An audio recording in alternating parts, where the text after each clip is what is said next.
Hey guys, in this video, I will show you how to create a backlog in ClickUp. Alright, so let's begin with the video. First, let's talk about the backlog structure.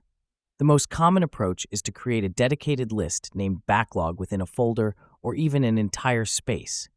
One of the great things about ClickUp is that it comes with built-in templates, including several backlog options such as the backlog or project backlog template.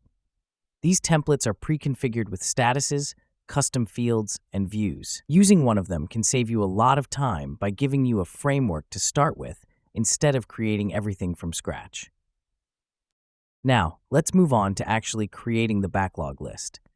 In the space or folder you've chosen to house your backlog, click on the plus button with your team space, and drop-down menu will appear. Here, click on List. Once you've done that, name your new list. A simple title like Backlog usually works best, but you can always customize it to match your team's preferences. With your list created, it's time to customize it so it fits your workflow. Begin by organizing your task statuses. Common examples include Backlog, Ready, In Progress, and Done. These statuses make it easier to track where tasks are in the workflow pipeline. And that's it. So that is how you can create a backlog in ClickUp. So that's all for this video. Thanks.